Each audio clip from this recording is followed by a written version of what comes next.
ತೀರೋಗಿಲ್ವಾ ಪೂರ್ಣಾವಧಿ ವಿಶೇಷ ಕಾರ್ಯಕ್ರಮಕ್ಕೆ ಸ್ವಾಗತ. ನಾನು ಸುಧಾಗೌಡ. ನಮ್ಮ ದೇಶವನ್ನ ಜಾಗತಿಕ ಮಟ್ಟದಲ್ಲಿ ತಂದು ನಿಲ್ಲಿಸಿದ್ದು ಪ್ರಧಾನಿ ನರೇಂದ್ರ ಮೋದಿ.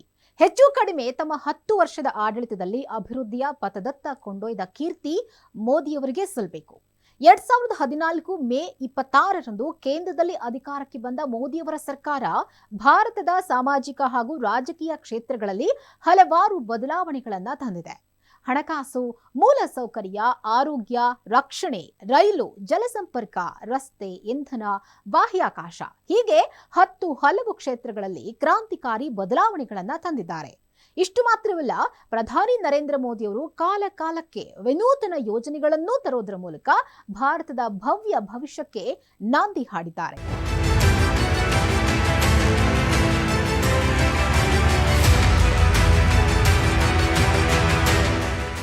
ಪ್ರಧಾನಿ ನರೇಂದ್ರ ಮೋದಿಯವರ ಆಡಳಿತ ಮತ್ತು ಅವರ ವಿದೇಶಾಂಗ ನೀತಿಯನ್ನ ಚೀನಾ ಸೇರಿದಂತೆ ಹಲವು ದೇಶಗಳು ಕೂಡ ಮೆಚ್ಚಿಕೊಂಡಿವೆ.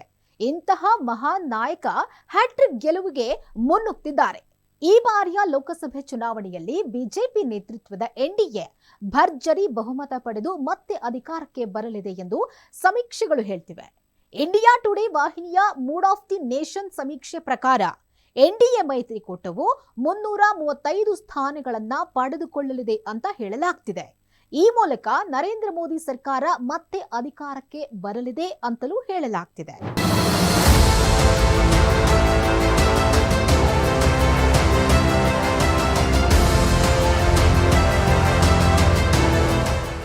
ಇನ್ನು 2014 ಮತ್ತು 2019ರ ಲೋಕಸಭೆಯ ಚುನಾವಣೆಗಳಲ್ಲಿ ಪ್ರಧಾನಿ ಮೋದಿಯವರ ಹೆಸರು ಹಾಗೂ ಅವರ ವರ್ಚಸ್ಸು ಬಿಜೆಪಿಯ ಪರವಾಗಿ ಕೆಲಸ ಮಾಡಿತ್ತು. ಇದು 2024ರಲ್ಲಿಯೂ ಮುಂದುವರಿಯಲಿದೆ ಅಂತ ಹೇಳಲಾಗ್ತಿದೆ. ಸತತ 3ನೇ ಅವಧಿಗೆ ಮೋದಿ ಅವರನ್ನ ಆಯ್ಕೆ ಮಾಡಲು ಮತದಾರರು ಬಯಸಿದ್ದಾರೆ ಅಂತ ಸಮೀಕ್ಷೆ ಹೇಳ್ತಿದೆ. ಸತತ 3ನೇ ಬಾರಿಯೂ ಗದ್ದಿಗೆ ಏರೋ ವಿಶ್ವಾಸದಲ್ಲಿದೆ ಕೇಸರಿ ಪಡೆ.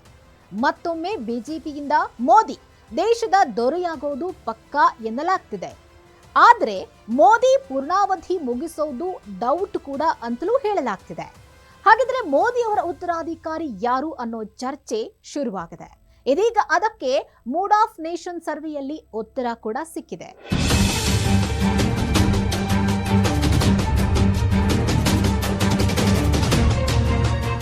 ಲೋಕ ಕದನಕ್ಕೆ ಅಖಾಡ ಸಜ್ಜಾಗ್ತಿದೆ.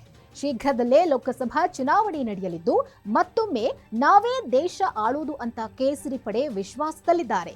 ಆದರೆ ಇದರ ನಡುವೆಯೇ ಸದ್ದಿಲ್ಲದೆ ಮೋದಿಯವರ ಉತ್ತರಾಧಿಕಾರಿಯ ಹುಡುಕಾಟವು ನಡೀತಾ ಇದೆಯಂತೆ. Mood of the nation survey Modi ಉತ್ತರಾಧಿಕಾರಿಯನ್ನ ಪತ್ತೆ ಹಚ್ಚಿದೆ. ಲೋಕ ಸಮರದಲ್ಲಿ ಮತ್ತೊಮ್ಮೆ ಕೇಸರಿ ಕಮಾಲ್ ಮಾಡೋದು ಖಚಿತ ಅಂತ ಹೇಳಲಾಗ್ತಿದೆ. ದೇಶದ ಗದ್ದುಗೆ ಏರೇ ಇರುತ್ತೆ, ಮೋದಿ ಮತ್ತೊಮ್ಮೆ ಪ್ರಧಾನಿಯಾಗ್ತಾರೆ ಅನ್ನೋ ಮಾತು ರಾಜಕೀಯ ಪಡಸಾಲೆಯಲ್ಲಷ್ಟೇ ಅಲ್ಲ, ಜನರ ಬಾಯಲ್ಲೂ ಕೇಳೋಕೆ ಶುರುವಾಗಿದೆ. ಆದ್ರೆ ಮೋದಿಗೆ ಪ್ರಧಾನಿ ಆದ್ಮೇಲೆ ಪೂರ್ಣಾವಧಿ ಪೂರೈಸ್ತಾರೋ ಇಲ್ವೋ, ಅರ್ಧದಲ್ಲಿಯೇ ನಿರ್ಗಮಿಸ್ತಾರೋ ಅನ್ನೋದು ಇನ್ನೂ ಕನ್ಫರ್ಮ್ ಇಲ್ಲ. ಯಾಕಂದ್ರೆ ಮೋದಿಗೆ ಈಗಾಗಲೇ 73 ವರ್ಷ. ಬಿಜೆಪಿಯಲ್ಲಿ 75 ದಾಟಿದವರಿಗೆ ಸಾಂವಿಧಾನಿಕ ಹುದ್ದೆ ನೀಡೋದಿಲ್ಲ. ಹಾಗೆ ನೋಡಿದ್ರೆ ಅಡ್ವಾಣಿ, ಜೋಶಿಯಿಂದ ಹಿಡಿದು ಘಟಾನುಘಟಿ ನಾಯಕರಿಗೂ 75 ದಾಟಿದ ಮೇಲೆ ಹುದ್ದೆ ಕೊಟ್ಟಿಲ್ಲ. ಹೀಗಾಗಿಯೇ ಮೋದಿಯ ಉತ್ತರಾಧಿಕಾರಿ ಯಾರು ಅನ್ನೋ ಚರ್ಚೆ ಇದೀಗ ಶುರುವಾಗಿದೆ. ಇದಕ್ಕೆ ಮೂಡ್ ಆಫ್ ನೇಷನ್ ಸರ್ವೆ ಕೂಡ ಉತ್ತರವನ್ನ ಕೊಟ್ಟಿದೆ.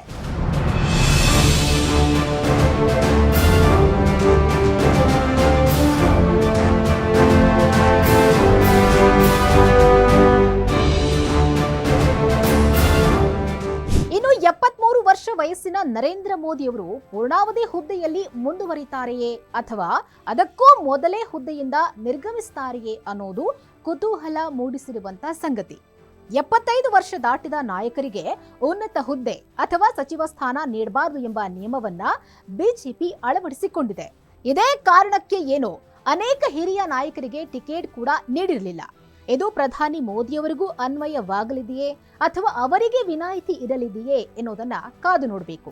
ಮೋದಿಯವರು ಈ ಅವಧಿ ಪೂರ್ಣಗೊಳಿಸುವ ಮುನ್ನವೇ ಹುದ್ದೆ ತ್ಯಜಿಸಿದ್ರೆ ಅಥವಾ ಮುಂದಿನ ಚುನಾವಣೆಯ ವೇಳೆ ಬಿಜೆಪಿ ಪ್ರಧಾನಿ ಅಭ್ಯರ್ಥಿ ಬದಲಾಗೋದಾದ್ರೆ ಅದಕ್ಕೆ ಯಾರು ಸೂಕ್ತ ವ್ಯಕ್ತಿ ಎಂಬ ಪ್ರಶ್ನೆಗೆ ಸಮೀಕ್ಷೆಯಲ್ಲಿ ವಿಭಿನ್ನ ಆಯ್ಕೆಗಳು ಕೂಡ ಬಂದಿವೆ.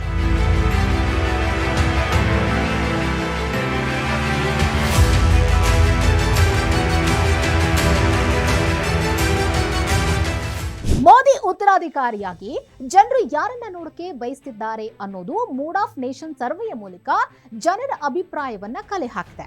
ಇದರಲ್ಲಿ 3 ಘಟಾನುಘಟಿ ನಾಯಕರುಗಳ ಹೆಸರು ಮುಂಚೂಣಿಯಲ್ಲಿದೆ. ಮೊದಲನೆಯದಾಗಿ ಅಮಿತ್ ಶಾ ಇದ್ರೆ, ಎರಡನೆಯದಾಗಿ ಉತ್ತರ ಪ್ರದೇಶದ ಸಿಎಂ ಯೋಗಿ ಆದಿತ್ಯನಾಥ್ ಅವರ ಹೆಸರು ಕೇಳಿ ಬಂದಿದೆ. ಇನ್ನು ಮೂರನೆಯದಾಗಿ ಕೇಂದ್ರ ಸಚಿವ ನಿತಿನ್ ಗಡ್ಕರಿ ಅವರ ಹೆಸರು ಕೂಡ ಕೇಳಿ ಬಂದಿದೆ.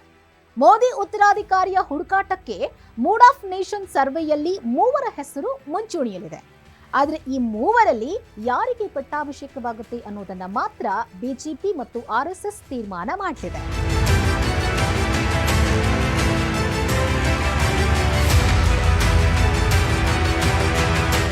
ಸಮೀಕ್ಷೆಯ ಪ್ರಕಾರ ಹೆಚ್ಚಿನ ಜನರು ಹಾಲಿ ಕೇಂದ್ರ ಗೃಹ ಸಚಿವ ಅಮಿತ್ ಶಾ ಅವರನ್ನ ಆಯ್ಕೆ ಮಾಡಿದ್ದಾರೆ. ನಂತರದ ಸ್ಥಾನ ಉತ್ತರ ಪ್ರದೇಶದ ಸಿಎಂ ಯೋಗಿ ಆದಿತ್ಯನಾಥ್ ಅವರಿದ್ದಾರೆ. ಇನ್ನು ಕೇಂದ್ರ ರಸ್ತೆ ಸಾರಿಗೆ ಸಚಿವ ನಿತಿನ್ ಗಡ್ಕರಿ ಅವರ ಹೆಸರು ಕೂಡ ಚಾಲ್ತಿಯಲ್ಲಿದೆ. ಇದರಲ್ಲಿ ಪ್ರಧಾನಿ ಮೋದಿ ಅವರಿಗೆ ಸೂಕ್ತ ಉತ್ತರಾಧಿಕಾರಿ ಅಮಿತ್ ಶಾ ಎಂದು ಅನೇಕರು ಅಭಿಪ್ರಾಯಪಟ್ಟಿದ್ದಾರೆ. 29% ಮಂದಿ ಬಿಜೆಪಿಯ ಚಾಣಕ್ಯ ಎಂದೇ ಹೆಸರಾದ ಅಮಿತ್ ಶಾಗೆ ಜೈ ಅಂದಿದ್ದಾರೆ. ಇನ್ನು 25% ಮಂದಿ ಉತ್ತರ ಪ್ರದೇಶದ ಸಿಎಂ ಯೋಗಿ ಆದಿತ್ಯನಾಥ್ ಅವರನ್ನ ಪ್ರಧಾನಿ ಸ್ಥಾನದಲ್ಲಿ ನೋಡೋಕೆ ಬಯಸ್ತಿದ್ದಾರೆ. ಇನ್ನು ಸಚಿವ ನಿತಿನ್ ಗಡ್ಕರಿ ಅವರನ್ನ 16% ಮಂದಿ ಮಾತ್ರ ಆಯ್ಕೆ ಮಾಡಿದ್ದಾರೆ. ಒಟ್ಟಾರೆಯಾಗಿ ಹೇಳೋದಾದ್ರೆ ಜನ ಮೆಚ್ಚಿದ ಪ್ರಧಾನಿ ನರೇಂದ್ರ ಮೋದಿಯವರ ಹೆಸರು ವರ್ಚಸ್ಸಿನಿಂದ ಮತ್ತೆ ಅಧಿಕಾರಕ್ಕೆ ಬರೋದ್ರಲ್ಲಿ ಯಾವುದೇ ಅನುಮಾನವಿಲ್ಲ. ಆದರೆ ನರೇಂದ್ರ ಮೋದಿ ಅವರು ಪ್ರಧಾನಿಯಾಗಿ ಪೂರ್ಣಾವಧಿಯನ್ನ ಪೂರೈಸ್ತಾರಾ ಅಥವಾ ಇಲ್ಲವಾ ಅನ್ನೋದನ್ನ ಕಾದು ನೋಡಬೇಕಾಗಿದೆ. ಇದಾಗಿತ್ತು ಈ ಹೊತ್ತಿನ ಸ್ಪೆಷಲ್. ನೋಡ್ತಾ ಇರಿ ಅಶ್ವವೇಗ ನ್ಯೂಸ್.